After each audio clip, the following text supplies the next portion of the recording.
Kana Aujik Lamjel gi Women Open Race ta Fast Akraba Adugumba Fighting in Lamjel Jangbi Dudi Asem Babina Wife of Asem Nilachandra Second Tavi Duna Oinam Mehendi Mapuri Ming Oinam Robert Ahum Subatabi Kibaduna Laurembam Sonia Mapuri Ming Laurembam Jayanta Hairiba Mioy Ahum Masina Kumsi Sahigi Oina Ekoigi First, Second, Third Tabi Kibe Fighting in a young bar Ichal Iche Singni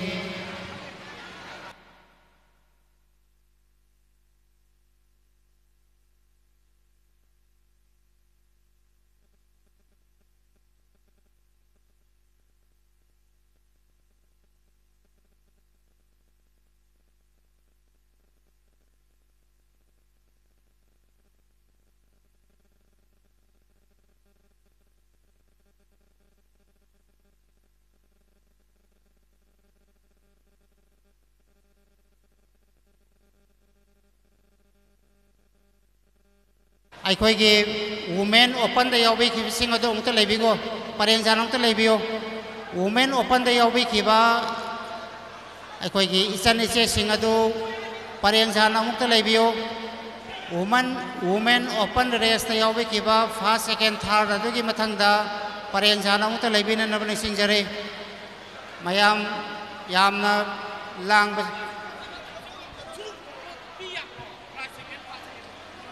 Aikoigi Women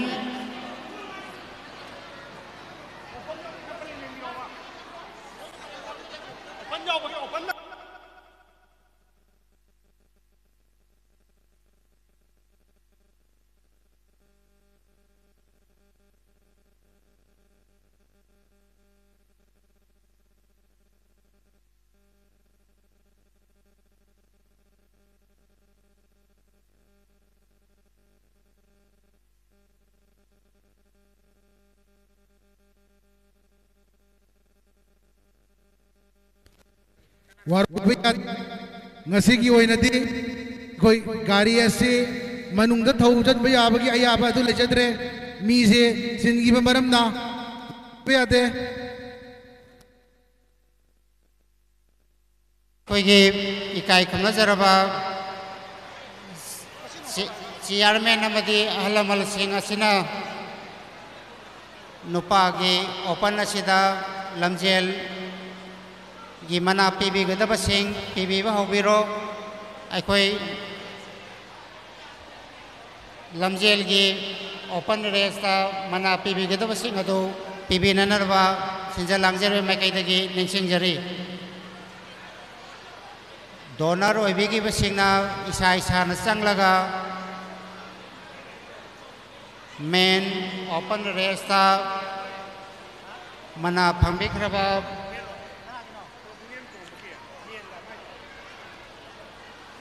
अदा यावब्रो नुपीगी यावदाइना श्री सोराम थोइबा अपोप सोराम इबोल अदुगा अनिसुबदा L Vikram अपोपगी मिंग L Memsa L Naoba अपोपगी मिंग एल सुबोल हाइरिबा मियोइसिंग असिना कुमसी चहिगी ख्वाइदगी लमजेल यांगबा अदुगुम्बा इसेलेनाउ सिंगनी अदुना डोनर ओइबिबा सिंगना इसा इसाना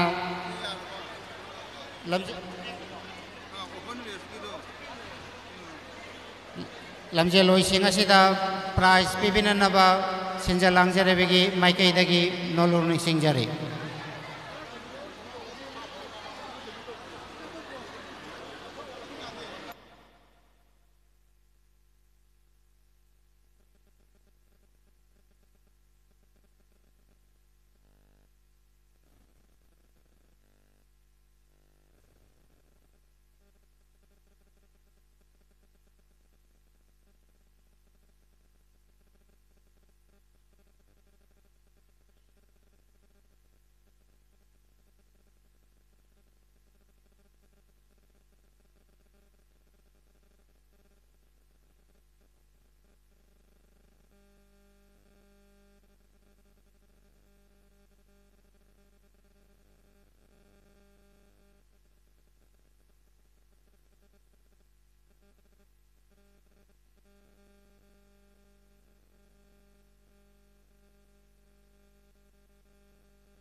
अखोगी डोनर ओइबिगिब सिंग लाइमांग दिलेंसन बिरगलगा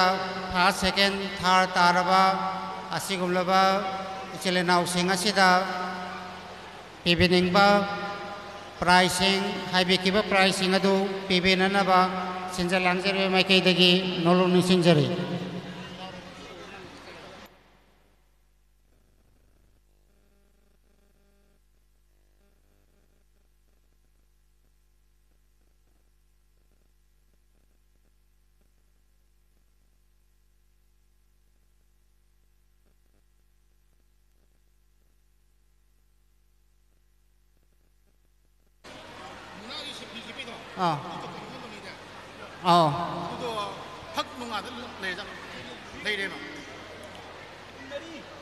अखोई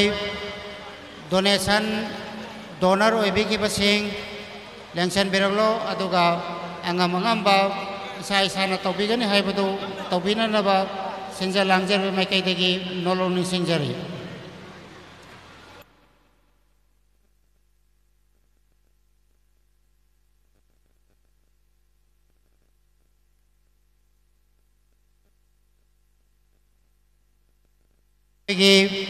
ओपन मेन चेंबी की बैसिलनाउ सिंग नयाक्तंग लेबिखो अखोई डोनर सिंग यामना मरम होइदना प्राइज पीबसी तमना तमना पिजगे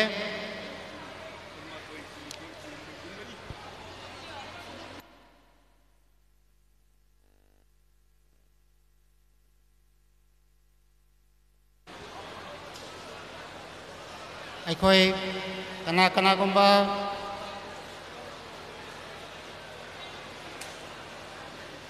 donor oibigibasing ꯂꯩꯃꯥꯡꯂꯣꯝꯗ ꯂꯦꯡꯁꯤꯟꯕꯤꯔꯛꯂꯒ ꯑꯩꯈꯣꯏꯒꯤ ꯂꯝꯖꯦꯜꯂꯣꯏꯁꯤꯡ ꯑꯁꯤꯗ ꯃꯅꯥ ꯄꯤꯕꯤꯅꯅꯕ ꯁꯤꯟꯖ ꯂꯥꯡꯖꯔꯤꯕ ꯃꯥꯏꯀꯩꯗꯒꯤ ꯅꯣꯂꯨ ꯅꯤꯡꯁꯤꯡꯖꯔꯤ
Oi,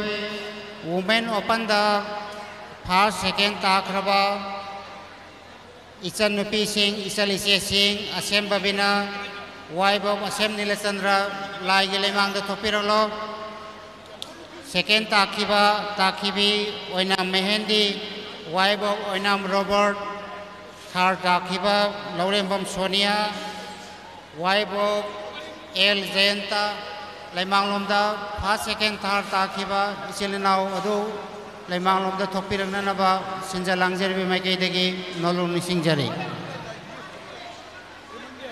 Loinana, Lamjel Yawi, Kiva Kudimak, Mamanglomda Kaitan Sakat Piro, Aduga, Tongana Pandro Lebiro, Lamjel Yawi, Kiva Kudimak, Mamanglomda Sakat Pio.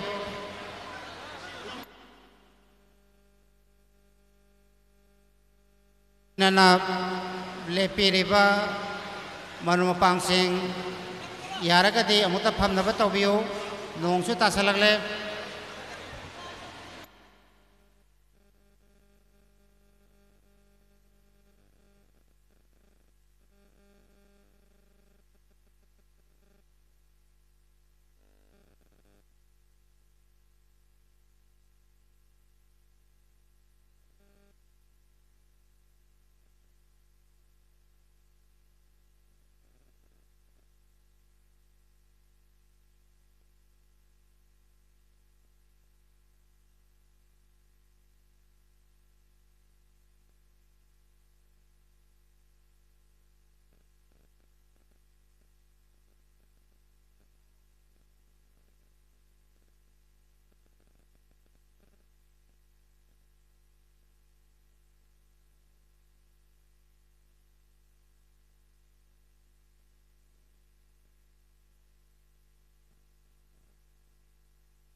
Aikoigi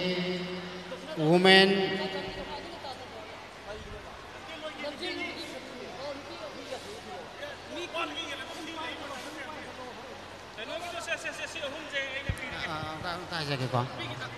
Nupigi open resta kai kumna jaraba lampo pamakare kai de lengbirakpa naurem tomchau hairiba kai kumna jaraba mioesina lupali singanigi first tabadu de pibigani second tabada adugumpa nupi eduda kai kumna jaraba sri tomchau singana lupali singama pijagani aduga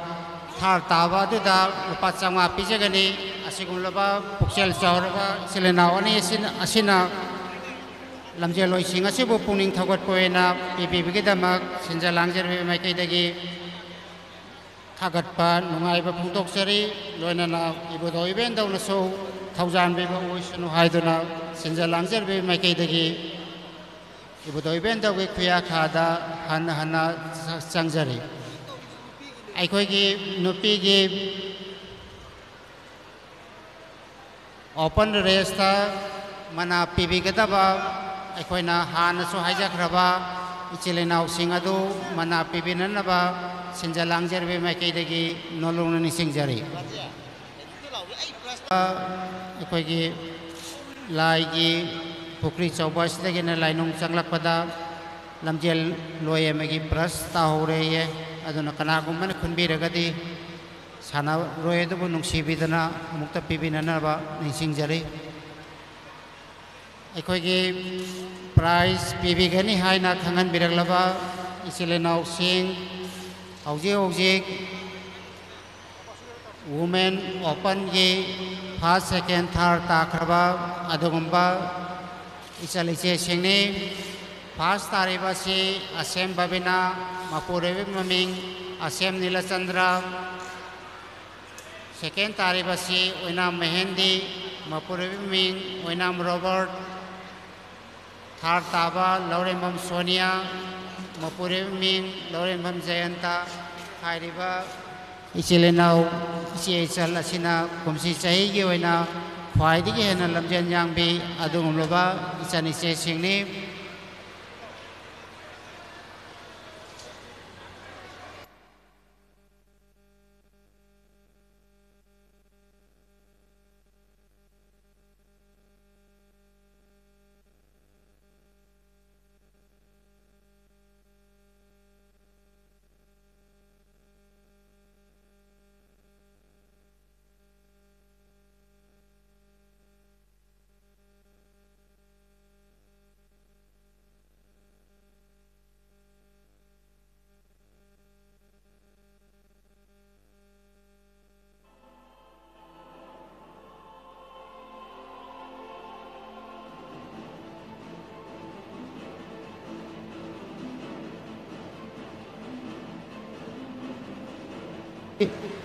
चन्नबेगी मतुंगिना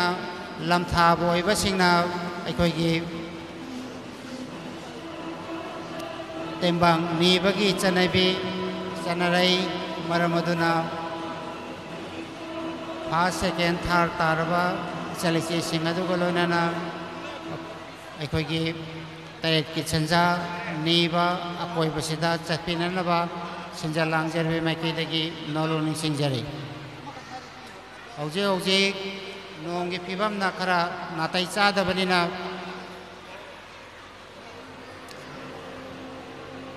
मयाम पुनमक सिल्लबुसु सिन्ना अखोइगी खांपोक संगी जगह सोमदा चंगसन बिननबा सिंजा लांजरबे माइकैदगी नोलुनिंग सिंजरी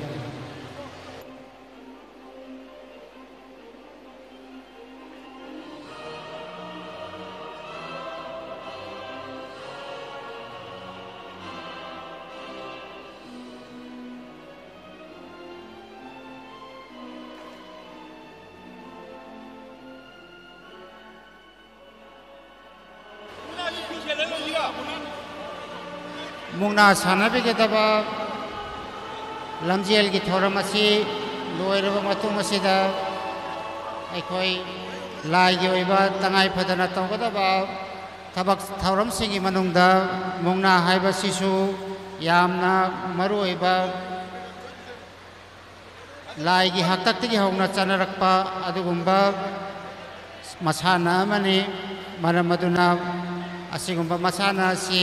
हौखिबा चाही कियादगी इबदो event दौगी लेमांगदा तौदुना लागले मरमदुना मुंगना सानबीगदबा lining थौ मसुंग लाइरेंबीगी पनागी जत्रा सिंगना इसा इसागी पना पुबीरगा अखोई फी सेटपिननबा सिंजा लांजरबे माइकैदगी नोलुंगना निसिंजरी लाइनिंग थौगी जत्रा ओइबिगदबा मिंग ओइना पंजरबदा थियाम दयानंदा अपोकपा थियाम गवर्धन अदुगा लाइरेंबीगी जत्रा ओइबिगदबा oinam Nikarsan Elias Bijen apokpa oinam Joy hairiba jatra ani asina kumsi chahi ibado event dawgi leimangda jagoi mungna sanabigedaba adugumlaba ichilenau singni laida kalaba isa isa gi phi asi lobiraga ekhoi phi sepam jaga lema popam awang lekai gi community hall chatpiraga phi sepirunanaba sinjalang jerbe maikai dagi punamaki maphamda nolong ningsingjari Lining Thaugi Jatra Oibigedaba Thiam Dayananda Singh Apokpa Thiam Gobardhon Mathang Chatpa Konjemam Ravikanta Apokpa Konjemam Samu Ahum Subada Oinam Amarjit Apokpa Oinam Ibol Mari Subada Yumnam Bijoy Apokpa Oinam Yai School Manga Subada Oinam Sanajau Apokpa oinam Khoinal Taruk Subada Pantirin Gangmai Apokpa Agang Gangmai Tare Subada Lema Popam Inauba Apokpi Giming Lema Popam Sumila Hairiba Mioi Taret Asina Lining Thaugi Panada Sanabigedaba Amasung Jatra Oibigedaba Chilenau Sine Aduga Lairembigi Panada Jatra Oibigedaba Oinam Nikarsan Apokpa Giming Oinam Joy Aduga Mathang Chatpadaba Naurem Amujau Apokpa Giming Naurem Angang Macha Aum Subada Oinam Boinau Apokpa Oinam Amuchau Mari Subada Wahembam Joy Apokpa Wahembam Yaima Manga Subada Kangojam Jayanta Apokpa Giming Kangojam Muhori Taruk Subada Naurem Indrasen Apokpa Giming Naurem Angau Tare Subada Sagol Sem Ramananda Apokpa Giming Sagol Sem Apabi Hairiba Mioi Tara Maria Sina Aikhoigi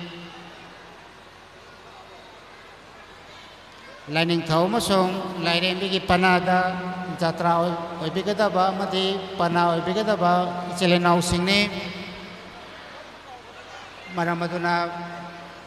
Jatra Phi Sepigedaba Pana Singbu Phi Sepigedaba Ichilenau Singna Yariba Makai Phi Thuna Sepirak Selan Biraga Laibong Lomda Pusan Birakuna Aikhoigi Ibudoi Bendaugi Tangai Padaba Thauramasi Pangthokpa yananaba sinbinanaba sinjalangjare maikai nolong nisingjari Jatra anima isa isa gi panaga loinana athoba matamgi manungda laibongda lengkhat piraklo nongsinggi phibamna phattabanina ekhoi tawgadaba thabak tharom sing asida apanba mayam ama oiri maroina ima ibel Laibiriba Khudima Mahoksa Tawbagom Horen Nung Amasung Suk Hunbagi Thauram Loiraba Matungda Jagoi Kutek Tambikigadabani Maramaduna Imaibel Singsu Mafam Chaba Chaba Jaga Yengaga Lamjel Chelubagi Awaba Ngahak Ngahak Torabasu Pothabinanaba Sinjalangjerbe Makaidagi Nolong Ningsingjari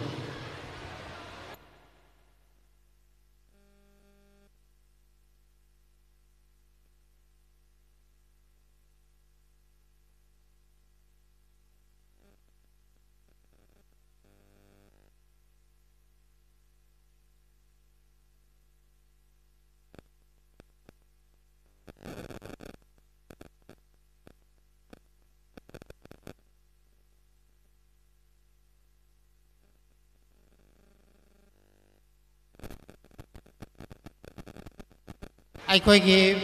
Oinam Kwaglei aduga Sagol Sem Pathau Soram Inaukton Wahembam Nilamani Ikai Kunajabra Marina Mungna Sanabigedaba Ichilenau Singasi Phi Sepam gi jagadagi puthok piraknanaba sinjalangjerbe maikai dagi nolong nisingjari ꯕꯦꯟ ꯄꯥꯔꯇꯤꯗꯨ ꯑꯃꯨꯛꯇ ꯊꯤꯟꯕꯤꯌꯨ ꯃꯣꯏ ꯃꯨꯛꯅꯥ ꯁꯥꯟꯅꯕꯁꯤ ꯐꯤ ꯁꯦꯠꯄ ꯊꯣꯛꯅꯅꯕꯒꯤ ꯊꯧꯔꯥꯡ ꯇꯧꯔꯦ ꯑꯣꯏꯅꯥꯝ ꯀ꯭ꯋꯥꯛꯂꯩ ꯑꯗꯨꯒ ꯑꯩꯈꯣꯏꯒꯤ ꯋꯥꯍꯦꯝꯕꯝ ꯅꯤꯂꯃꯅꯤ ꯁꯒꯣꯜꯁꯦꯟ ꯄꯥꯊꯧ